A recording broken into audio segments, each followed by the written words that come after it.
So welcome everyone to ACL Year-Round Mentorship.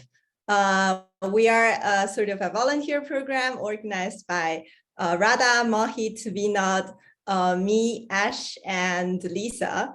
So in today's section, we are very glad to have three great panelists, which Laura will introduce next. And our session title is How to Become a Professor.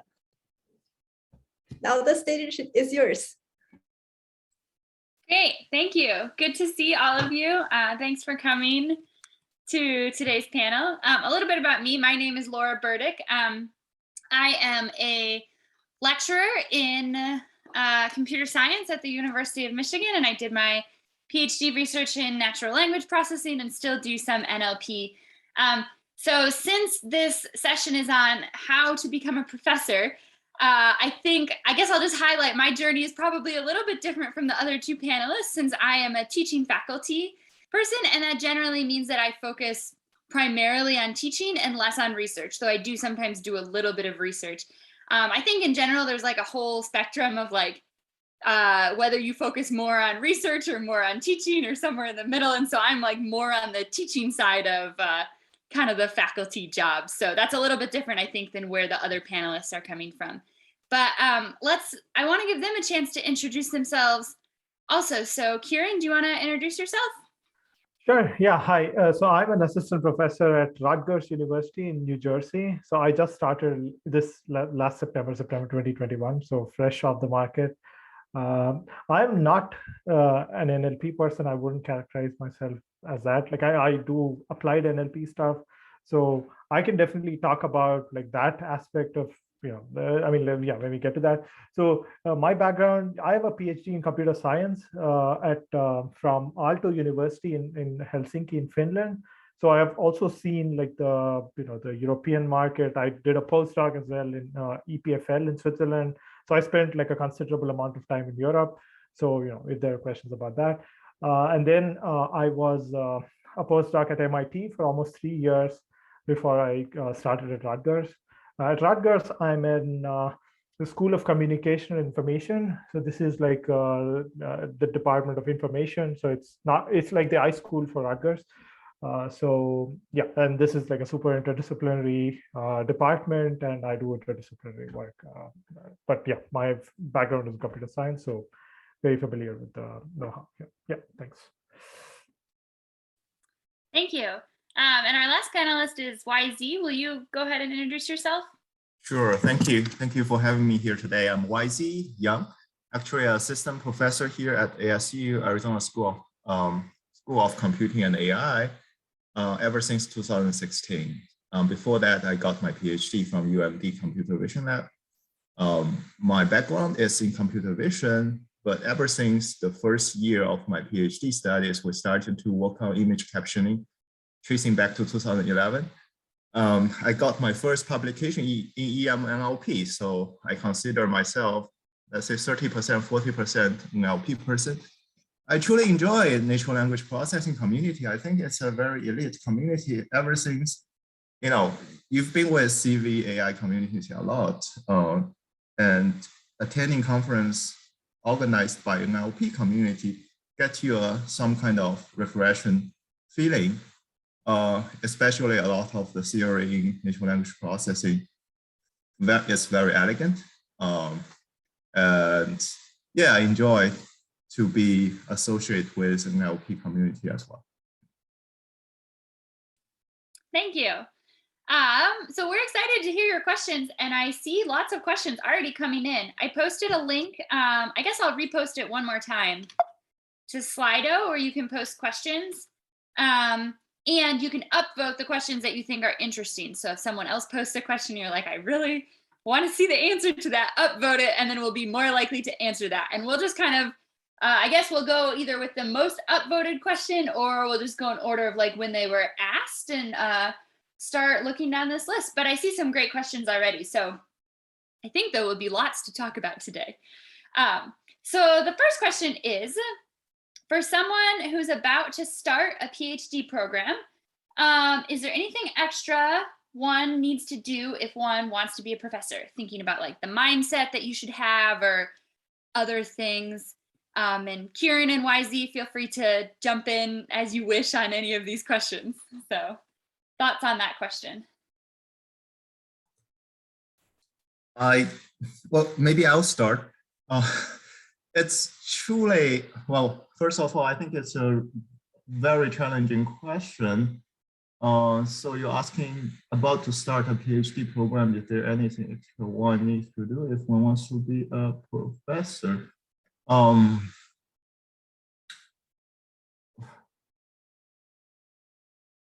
I would say,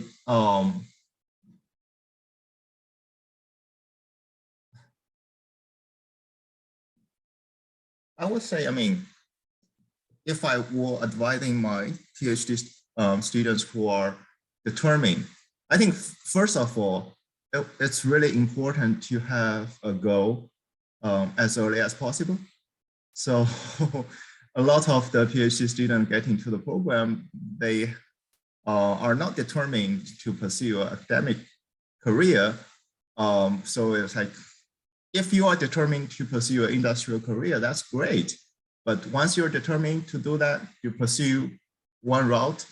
But once you are determined to pursue academic career, then there's a lot of other things you can do. The worst case is you are lingering in the between, right? So that's the part probably I would suggest to avoiding, because at the time when you graduate, you will realize that maybe you still not determine which route to go. That's bad. Secondly, I think if you would like to be within the academic or pursuing an academic career, then thinking a bit more about what would be holistic. I mean, your thesis needs to be a complete story rather than having a bunch of incremental like work published in a few domains, right? So at the end of the day, when you do your job talk, people what are really looking at is whether you have a complete story of your research starting from the very beginning to your approaching your end of your PhD or continuing with your postdoc career as that. So having a clear view of or planning a bit early with what is exactly the research topic you're focusing on, that would be super helpful. Another thing I encourage my senior PhD students to do is to try to get involved in activities such as organizing activities in this domain, right? It's ACL mentoring sessions, that's great channel to get your networking. And also consider organizing workshops, helping your professor to organize or collaborate with your professor to organize workshops to get yourself a bigger reach of networking. That will be super helpful as well. So other than that, that's on top of my mind. I'm wondering if Kiran has something to add as well. Yeah, thanks. Okay, I'll go.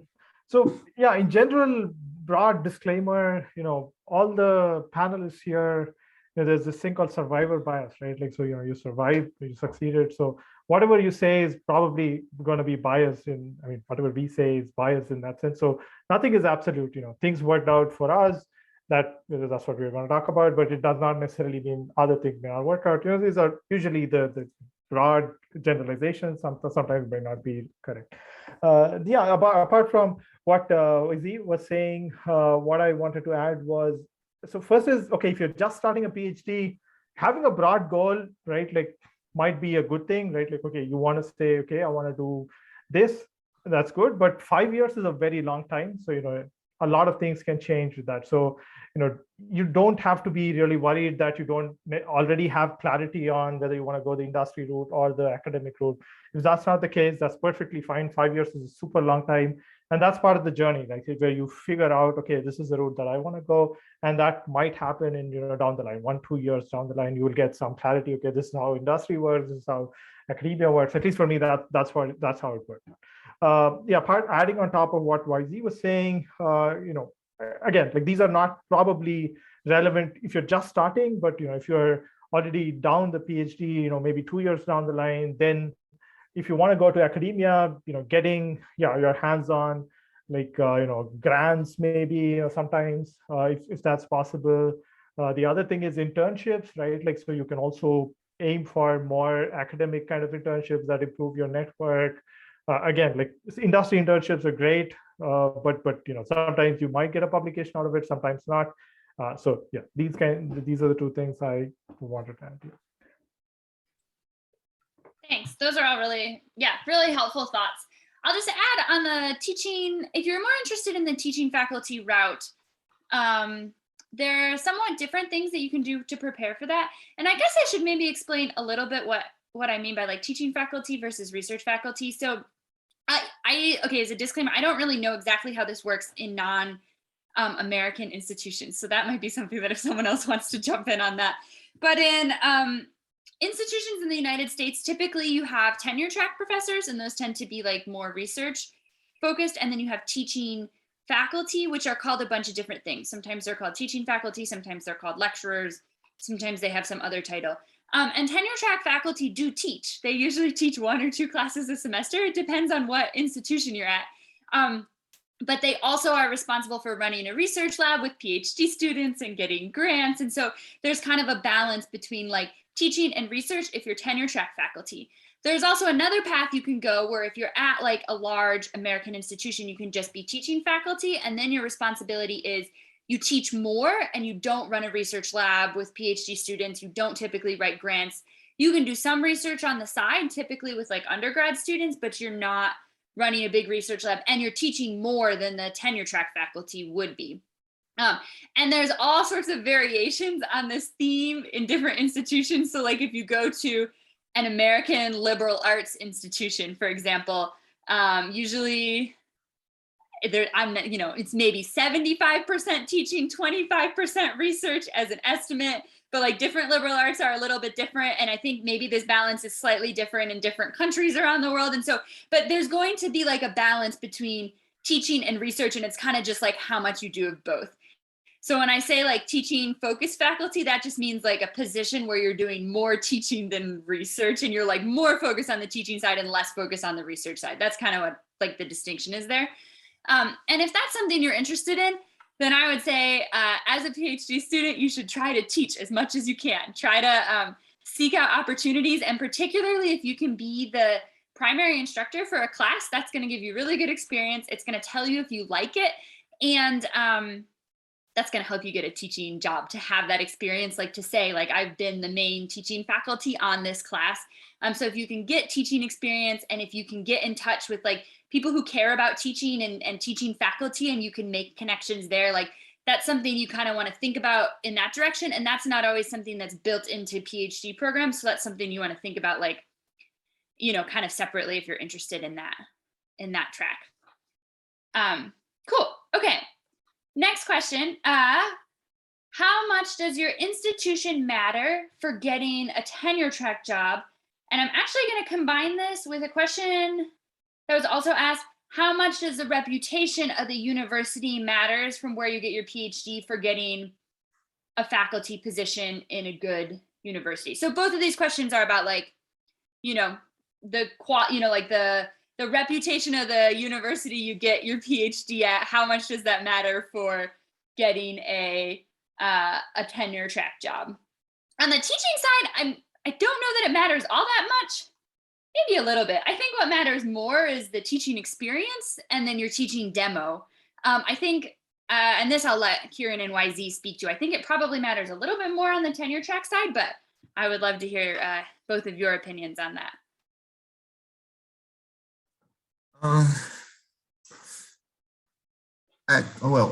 Let me just share a bit of my experience serving on the faculty search committee for over 4 or 5 times. I think the most important thing, at least at ASU, School of Computing and AI, we're looking at the publications and your research focus, whether it aligns well with our school's culture, our university's culture. And among all the candidates, we typically down select to about 12 to 16 for phone interview. So during the phone interview, we'll get a better sense of whether you are truly good candidates as well as future colleagues to work with. So I think that in general, people are telling me it's more like you are trying to find your future collaborators and colleagues, which in a daily work, when you go to his or her office and ask him for, let's go to grab a cup of coffee, you'll feel comfortable to go with him or her, and you know that there will be good research discussion ongoing like that, right? So, but if I'm answering this question to say no, reputation doesn't matter, that's not true neither, right? So I would say it's a balance. Reputation, of course, matters because that's the whole point of gaining reputation, right? So, but it's definitely not the only factor. So just to add on that, so I got my PhD from a not so internationally well-known, let's say, university, right? Like this is Aalto University in Finland. It may be really good, probably well-known in Finland for sure, but maybe in Northern Europe, okay, but not internationally popular. I mean, if I go talk to someone here at Rutgers, they may not have heard of that, right? So yeah, definitely that does matter. But like YZ was saying, the first thing is your record. Like if you have solid publications, that may not matter, but there are these other factors that are correlated with where you did your PhD that are more important. Like for instance, the network you have that you can build, or how popular your advisors are. Some of these which may not explicitly be a point that the hiring university will tick, right? Like they will not say, oh, this is from MIT, so I will pick this, right? Like, so that may not be explicit, but there are these implicit, places where if someone might have heard of your advisor, of your university, and people are usually, going through like 100 candidates to select 10 or 12 of these, right? Like, so there might be that sort of a thing, but overall, yeah, it's quality of your publications and all that is what matters to a large extent. Thanks, that's helpful. I don't think I have anything to add to that. I think that I agree with that. Okay, so this one's related. This is the next upvoted question. What do you think are the most important factors in getting a tenure track job? So I've heard, I guess just as we've been talking, I've heard a little bit about the institution, a little bit about the advisor. YZ was talking about the papers that you have and like some of the network connections. I guess what would the two of you say about what are some of the factors for getting a tenure track job that are most important? I mean, YZ again, like he has seen the other side, like being on committees, so probably he should start. Well, yeah, thank you. I think it's again a very, very challenging question. I really feel you guys are raising exactly important questions. I think one important factor would still be during your job talk, whether you tell a complete story. I'll always come back to that, right? So publication definitely matters, but whether they are connected to, tell something really exciting. Like why would people excited about your research? That's something I would say some of the candidates kind of not being able to address that well. And that is what your colleagues, because what we are, and I think every institute, what they are looking for is future colleagues. So essentially being able to justify why your research matters and why what people need to, excited about it matters a lot. And again, I would think another important thing is during the job talk and all the meetings, being confidently talking about your research, right? Be proud of your research. That's also very, very important. I would say like that's your 4, 5, 6, 7 years of work. you should be really proud of talking it to the audiences, and people can sense that easily. Yeah, okay. So, I mean, I will talk about it from like the applicant perspective. I mean, I've done like 2 years of the market and I've sent like 100 applications. So okay, the package, right? The what you submit is research statement, teaching statement, sometimes diversity statement, most important letters, right? Like recommendation letters. I think these are the most, right? Like, so, okay, research statement is quite relevant to what YZ was saying, you know, what have you done? Can you really summarize that into 3 to 5 pages? And the most important thing in that is not just what you've done and like finding a coherent story for that, but what you want to do in the next 5, 10 years, whatever, like your vision, right? Like that's super, super important. And it's not that trivial, like to come up with that. Like, so, you know, again, like people look for how mature you have, thoughts on like what you could do in the past, how much clarity do you have? So that's one thing. Teaching statement, like Laura was saying, you know, teaching, sometimes, you know, tenure track jobs, like research universities, they may not consider teaching as a super important part because, you know, I mean, that may not be a part of the PhD training that you get. Like, so not all of them have like teaching experience. So it's, again, from my perspective, from what I've seen, it is, you know, great to have, but not super important. Like, it's not a deal breaker. Like, if you have some teaching experience, that's great. But again, you need to have some level of thought on, okay, what you would like to teach, like given the department you're going to, and, you know, your interests and what you could contribute and things like that. Then the main factor, like one of the main factors is recommendation letters, like who you get your letters from.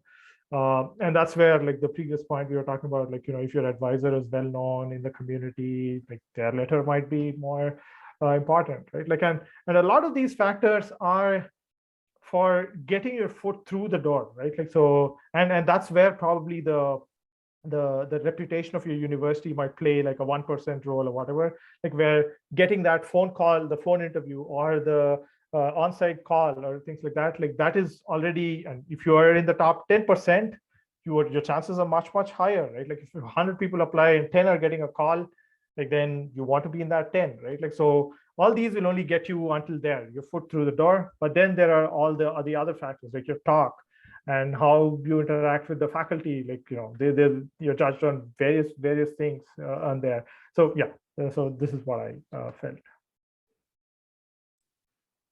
I think the only thing I would add is that if you're going for more of a teaching focused position, or if you're applying for, like, say, a liberal arts institution in the United States, then teaching matters a lot more. Places like that are really going to look at your teaching demo. They're really going to look at your teaching statement. They're going to really look to see that you've thought about teaching and have ideas about teaching and things like that. So when you're applying, I guess you need to read the position to see how much they care about some of these different factors. And if teaching is an important part of that culture of that university and that position, then like don't ignore that. There will be people that look to see that you care about teaching. And even, you know, I would say even if you're going for like a more of like a big research institution where they don't care about teaching as much, being a good teacher is never going to hurt you. I mean, even big research institutions are looking for people who can communicate well. Okay. If I can jump in, I also really want to ask, like, what are some good teaching philosophies, like, or just some general suggestions? Well, now speaking. Yeah, go ahead. Speaking about teaching, I think it's also, like Laura mentioned, if you are applying for a faculty position at a large enough state school, such as ASU, we value teaching a lot as well. One important thing that many CS schools are facing nowadays, you need to be aware of the challenges that big schools or university or department are facing, right? Typically, we are facing the ever-growing enrollment that CS is.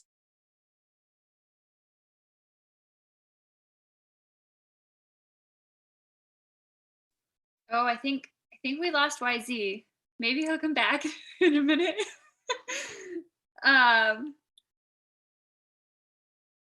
Okay, I guess I'll give my 2 cents on your question, and then when he comes back, you can. Oh, did I? Are you back? You cut out for a minute. Oh, I see. Wow, Zoom. Yeah, you were talking about ever-growing enrollment. That's where you cut out. If you want to exactly. So one important thing, I mean, one question we always ask our candidate is, do you have any thought about accommodating large classes, right?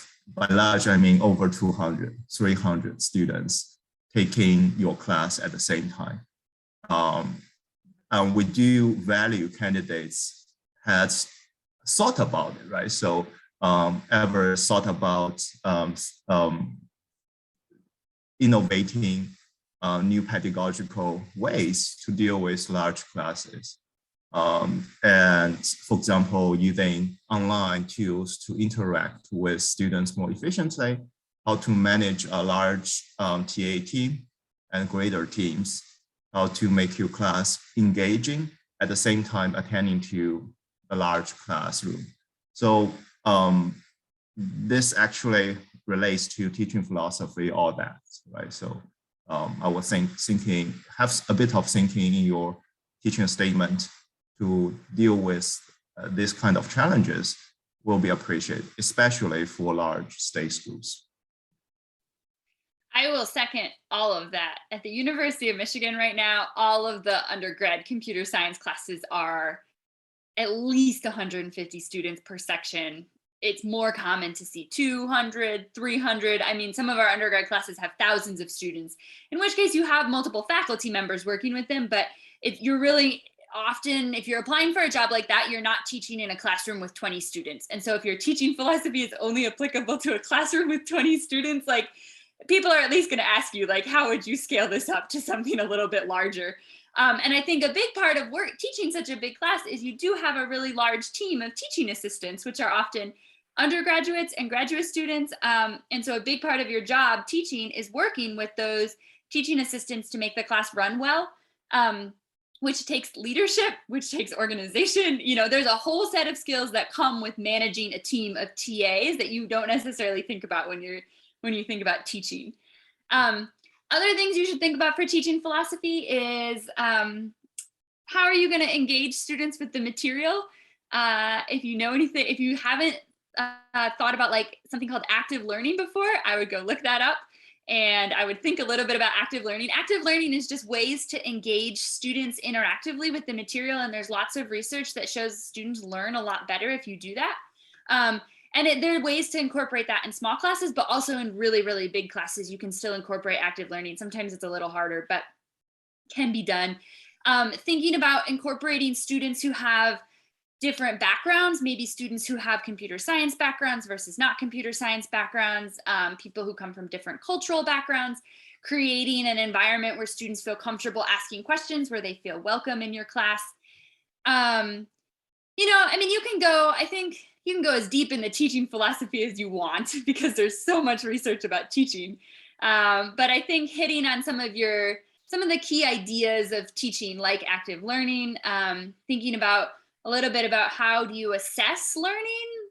That's something that sometimes comes up in some of these teaching philosophies. Do you assess it? By that, I mean, like, do you use projects? Do you use exams? And why? Why would you assess a particular learning skill with a project or an exam? That's something you can talk about. So I would say if you're writing one of those, you can jump in, jump a little bit into the teaching research. You don't need to go too far, but jump a little bit into that and see like what's out there.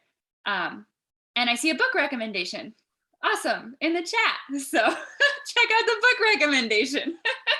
Also, a lot of times universities have teaching workshops and things like that that are available to graduate students. So if you want to learn more about how to be a good teacher, a lot of times there are resources available for you at your university if you go look for them, and that can really help you write a teaching philosophy statement also. So Kiran, do you have anything to add on teaching philosophy? No, but I mean, so as someone who had like almost zero teaching experience and now doing teaching, like really being thrown into the lion's cage, like, I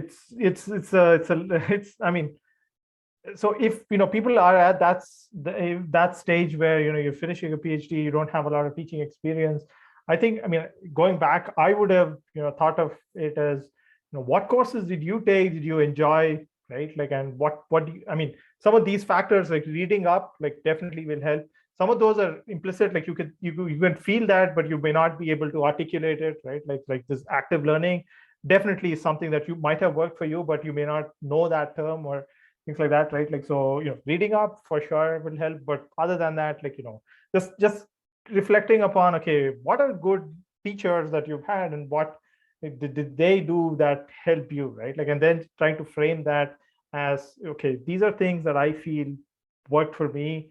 And again, like researching on that, like, I think that's a good starting point, I would say, to prepare for that teaching statement. That's a good point. Also, if you have like mentoring experience, like tutoring or mentoring experience, you can work that into a teaching statement too. If you've never formally taught, you can sometimes work some other stuff into there a little bit. Yeah, cool. All right, well, let's change topics slightly and let's talk about postdocs, because I see a whole bunch of questions here about postdocs. So maybe I'll just group some of these questions together and read them, and then in general, we can just get the panelists' thoughts on postdocs. So the top question is, how do you judge PhD candidates versus postdocs? Does the place where you do a postdoc matter? What do you look for when evaluating postdocs? Let's see, how do people usually choose who to do their postdoc with? I thought I saw one more. Does having postdoc experience help with the interview process for a tenure track position? So I guess to kind of combine these, I feel like these questions are really asking, what is the importance of a postdoc? How much does it matter? And then how do you go about finding a postdoc? How do you find a place? How do you find a professor? How do those things matter? So this is something that I probably can't speak to a whole lot since I didn't do a postdoc. So I'm going to let Kiran and YZ weigh in on postdocs. I mean, I can start. I have like super long postdoc experience. So yeah, like I said, I finished my PhD, then I did 1 year at EPFL in Switzerland, and then 3 years, almost 3 years in Boston at MIT. Okay, so maybe I'll let YZ talk about like how you evaluate postdocs, or if it's different than you're a fresh PhD, or but for me, the reason for doing a postdoc was more like the European style, right? Like, so it's a shorter PhD. My PhD was just over 4 years, and so I felt myself that I was not properly ready for an academic, like a professor job. So I didn't have experience with grants or with any of these, like organizing workshops or a lot of that stuff. So I personally felt, okay, maybe it's better to go do a postdoc. It's again, like in my case, my choice, like the things that I was looking for were, and in general, a postdoc is expected is more of research independence. Like, how much research independence do you get in the place that you're going to be? And like, that's something that you should think about. Like, how do you become a mature researcher and get closer to your tenure track job, like as a professor, right? Like in terms of research planning and thinking about your own research directions and things like that. So that's one thing. So I chose places where I will have some sort of freedom or ability to set this sort of agenda.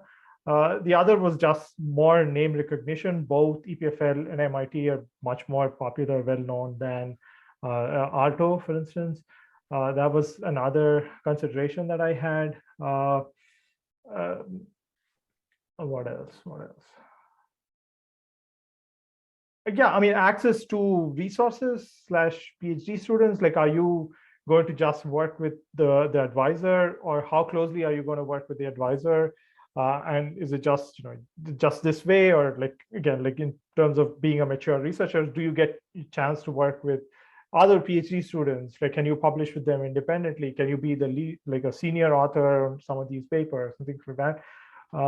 At least in my case, things worked out in a sense. So the postdoc that I did at MIT was like a fellowship. So there was no single, like I was not part of a lab. So I could do whatever I want, like work with whomever I wanted. And so, that kind of gave me a lot more leeway in choosing what projects I want to work with. Of course, I mean, I was associated and working with one professor at MIT, but it didn't have to be that way because he was not funding my research. But yeah, so this is kind of my experience in a postdoc. For sure, like I think, if you do a postdoc, I assume like you will have much more of a different outlook for research, because this postdoc is just like, okay, 2-3 years, whatever, 1-2-3 years of like solid just research focus, right? Like, so probably your chances on the tenure track might be a bit more stronger, at least from that research kind of perspective. Sometimes you could also include like some of these teaching, if you want onto your postdoc, like where you can say, okay, I want to co-teach a course along with your advisor or mentor. So that might help as well. Yes, these are kind of my impressions about a postdoc. Yeah, I would say, well, definitely for a fresh graduating PhD versus a person who has postdoc experience, we would expect, I think most of the university's search committee would expect a person who has postdoc experience to be more exposed to, let's say, grants, mentoring, showing a stronger capability to be an independent researcher with his or her postdoc training. So, for example, if we are asking a fresh graduating PhD, like, where are you going to apply funding to sustain your research? If the answer is NSF, that's good enough, because you know National Science Foundation. But if we're asking a person who has already a few years in the research fields after PhD, we would expect you to lay out a bit more stories about your previous experience sustaining your research, right? Well, in an ideal world, we would hope we have unlimited research funding, do whatever we want to do, and anything that is interesting, but it's not the case anymore. So I was talking to a very senior professor who started his career in MIT. He was telling me in his first 10 years of professorship, he never ever need to worry about funding, right? That was the case tracing back to 1960s, 1970s. Nowadays, I think the whole world has changed, and ever since you get your first position in academia, people will expect you to grade institute research funding and sustain your research lab. So that's something during the interview, people would expect you at least have thought about it, right? So that's important. Thanks. I don't really have anything to add for postdocs, but I think all that is good advice. The next question here is jumping back to teaching statements, which I think is a follow-up on our earlier discussion. And it asks, does teaching statements, okay, for PhD and postdocs, does teaching statements usually mean TA experience or teaching an entire course, considering a trade-off with research time? I'll just answer this question real quickly, and then we can move on to different topics since we already spent some time on this. I would say a teaching, typically people are looking for teaching philosophy statements. That's typically what an application asks for. It should include any teaching experience that you have, which can be TA experience, primary instructor experience. If you don't have any of that, like tutoring experience, mentoring experience, you can count on some of that. But then it also should focus on your philosophy of teaching. So what you think is important about teaching, what are kind of the ideas you bring into a classroom about how you think a classroom should run. So it shouldn't just be like 2 pages of your experience. It should actually have some more content than that. And there are lots of examples online. You can search, for example, teaching philosophy statements and like get a feel for what these should look like. Okay. Oh, and there's a quick follow-up on postdocs. So let's just do the quick follow-up real quick while we're on the topic of postdocs. Kiran and Yezhou, any opinion on industry versus academic postdocs before we change topics? Well, my very limited experience, I think people won't have a significant difference saying you did a postdoc in industry labs or in a research lab with institutes, right? I think the matter of fact, industrial labs setting up postdoc jobs is a bad practice. They're underpaying PhD graduates for industrial research labs, which is essentially run by big names, right? So I would still think it's not well, that's my personal opinion. Anyway, I don't think there's any difference. At least from my perspective. Again, like, I mean, if you're taking that pay cut, like, having a postdoc as your name, you should just be careful that, publications are the solid outcome that you get out of this industry postdoc, because again, not all industry research labs and industries have this kind of easy to publish kind of cultures. Again, it might be changing slightly depending upon where you are, what area you're in, again, what area of NLP you're in, but yeah. Cool. Okay, changing topics. Okay, this question is about, I suppose more like, I guess interdisciplinary topics is maybe a way to describe this. So the question is for a topic that can fit in, say, computer science, an information school, a business school, computational social science, like one of these topics that can fit in different areas.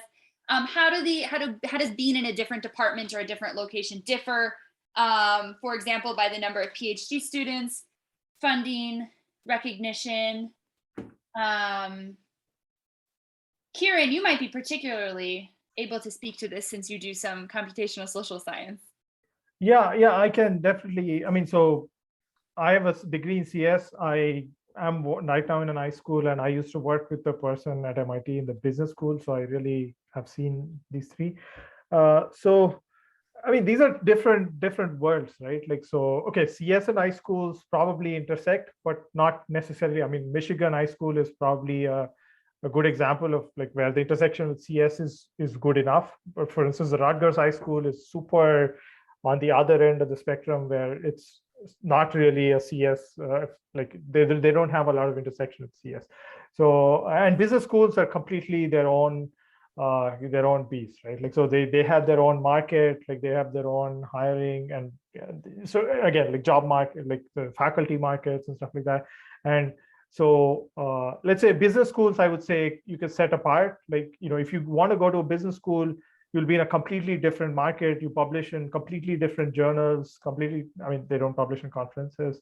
And yeah, so that's a slightly different beast. But yeah, high schools and CS, especially, I mean, high schools, I would say, would be a place where you do interdisciplinary CS, again, like broadly construed, right? Like, so you do applied technology work, right? Like, so, and so what was the question about how do these locations differ by funding, recognition? Okay, so one aspect that, I wanted to add on to what YZ was saying is the importance of funding. As a faculty member, like at Rutgers, I don't really have to worry about getting funding, right? Like, so that's not a main factor in how I am evaluated, which is super different from like the CS solid like CS department.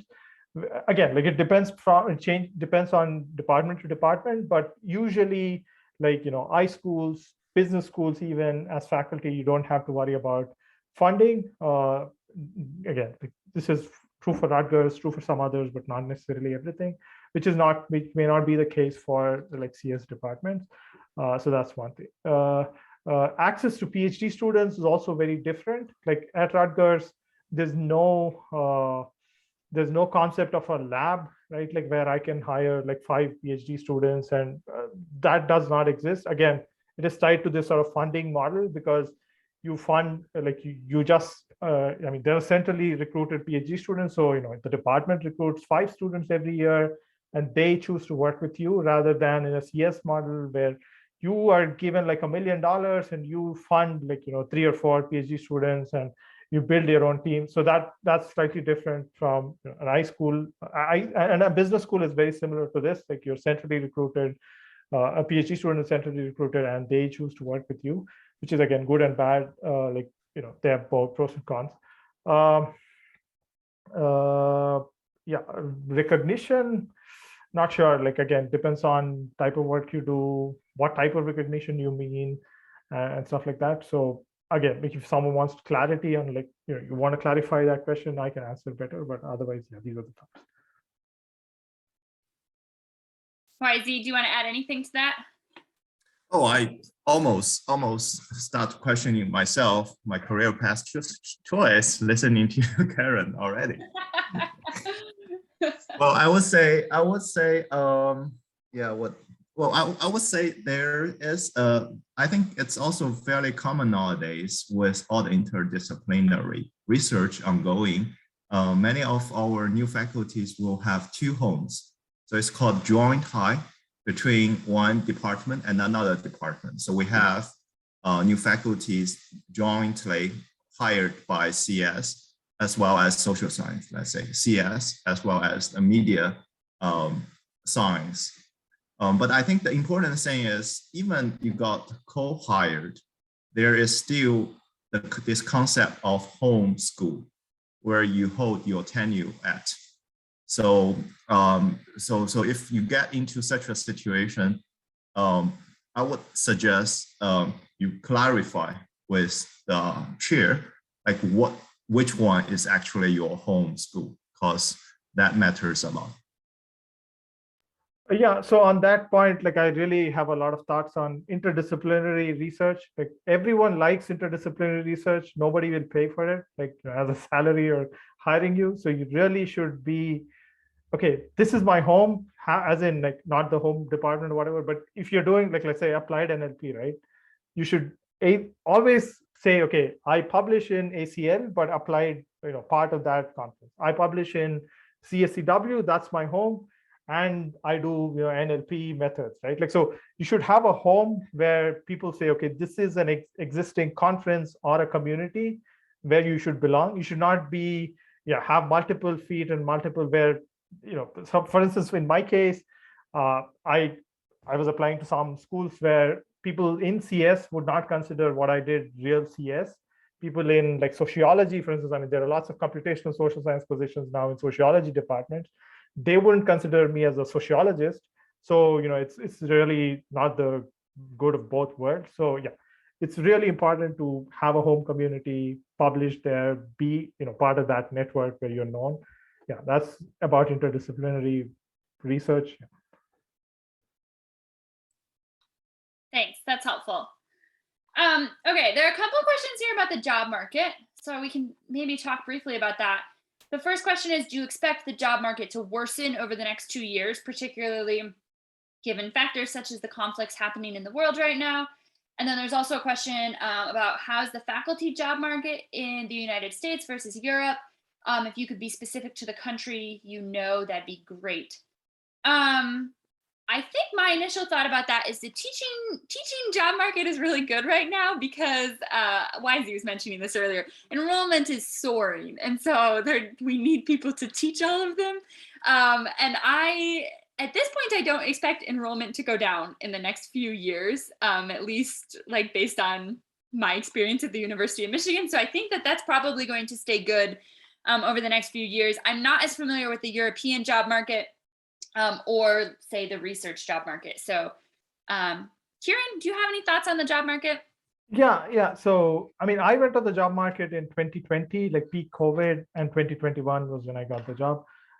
So I guess it wouldn't be as bad. Again, touch wood, like we don't know how things go. But yeah, right now, I mean, it was bad probably that 1 year, but then I think it was back. Like last year was perfectly fine. I mean, you just had all online interviews or whatever. So I think, it's going to be bad. Like a lot of places really are hiring, especially in hot areas like, CS, NLP, super, like there's lots of positions. So that wouldn't be a big concern. About Europe versus US, when I applied everywhere, like all over the world, like in most places. I mean, the important thing is, European markets may not have like the specific time like constraints. Not all of them do open at the same time as the US market. I mean, they're trying to sync up the big places with the US market. So you can only, submit your applications once.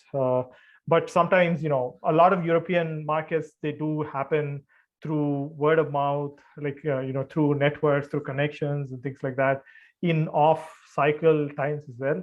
So, if you are just subscribed to these like CRA kind of mailing lists, that's a good place to, keep getting like, these ads about other markets in Europe. Yeah. YZ, do you have any thoughts on the market, the job market for the next couple of years? I think generally speaking, timing the market is a bad idea, right? So, but from what we're observing till now, I would just expect the computer science faculty market will continue to be very, very hot in the next few years. No doubt about that. Thanks. So, okay. yeah, maybe. Go ahead. Again, I mean, just 1 or 2 data points about like country-specific things. I mean, I did interview at a few places in UK, Netherlands, maybe somewhere else. But yeah, so UK, for instance, has a very different type of interviewing process. So you get called and you just have half an hour to present your research. Like this is super different from the US market. Half an hour. Again, maybe this is a department-specific thing, but probably not. And then you have one interview, which is again half an hour to 1 hour with a lot of like all the faculty members. It's like this, you have in person, it would be like 12 people sitting, and then you as the center, they keep asking you questions. So that's 1 hour and that's it. But that was kind of a different kind of style. In the Netherlands, it was almost similar. Again, you had like, everything condensed to a few hours, maybe 2 or 3 hours, and everything happened within that, which is also very different. Cool. Okay, I guess we have 5 more minutes, so we'll see if we can get to a couple more questions. There was just an upvoted question. Okay, do conference publications carry more weight than journal publications? Depending, I guess, on the quality of either the conference or the journal publications. Thoughts on this, either of you? Well, I think computer science generally weigh conference well as a community, right? So the question should be whether how as a community we should justify to outside world that CS conferences actually is very competitive and prestigious. I think Kiran may have a better saying because you are in business school. You probably need to justify your conference publication to outside of CS people why it matters so much in our community, right? Yeah. I mean, in the CS market, publishing in the well-known conferences, that's all that it takes. In I schools, places like mine, which are not CS centric, right? Like not a lot of people are CS. I really have to convince them that these are super competitive and super, there's a community behind them and things like that. But I mean, even in the, like NLP, for instance, like TACL, like that's a good journal. Like I think it's well known. People publish there, right? Like so, it wouldn't matter unless you publish in some journal that is not so well known. That's when you might have to argue and make the case that this is a quality paper. But usually, the name of the journal or the conference, again, if it falls in these well-known list, is already fine. Okay, let's do one more question. We already talked a little bit about CS PhDs finding faculty jobs in different departments. So let's do the question, how much does what area you work in, explainability, fairness, etc., matter for getting a tenure track job? Any quick thoughts? Yeah, so I mean, everyone, like PhD research is like you extend the border of like knowledge by like very, very small amounts, right? Like so whatever contribution you make is super, super niche.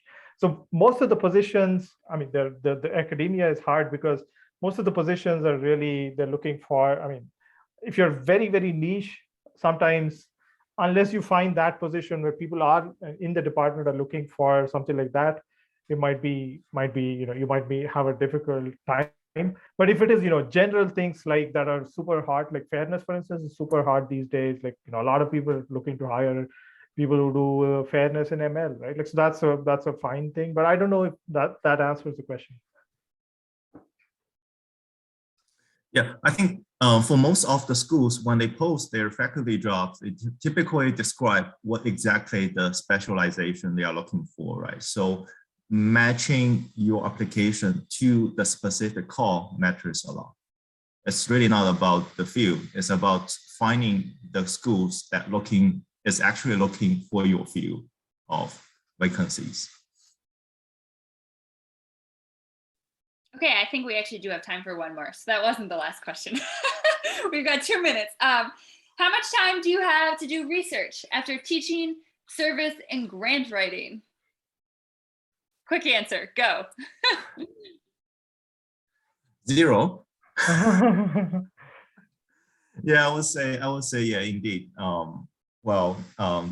There are services, teaching, and grant writing, but I think grant writing involves really significantly thinking about research in your domain, right? You have to justify, you have to convey your idea to others. So there's a lot of research ongoing for research thinking ongoing for writing great grant proposals, in my opinion. Yeah, it varies. I think it varies for everyone. Yeah, okay. So in my experience, again, like I haven't finished a year yet, where in a university where, you don't have to really spend a lot of time on grants.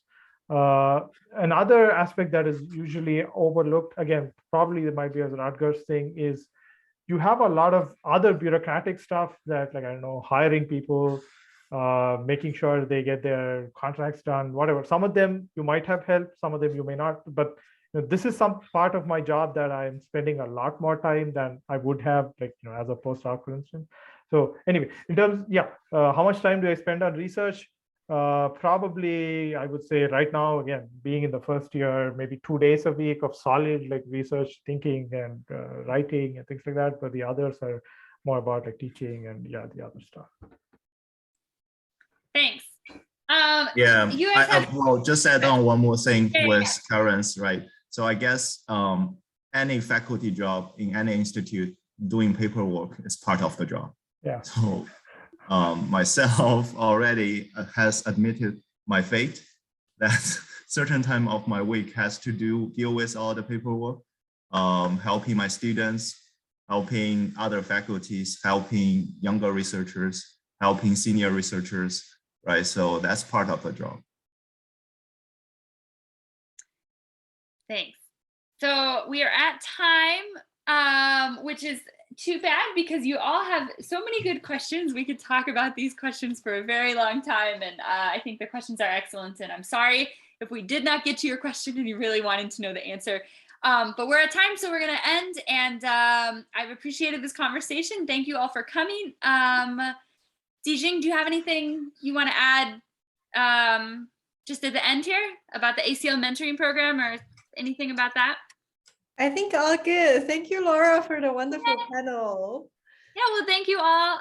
Thank you, Kiran and YZ, for participating. Thank you, everyone, for coming. It was great to see all of you virtually. And best of luck with your job searches. Yeah, thanks a lot. Thank you. Yeah, bye. My pleasure. Bye-bye.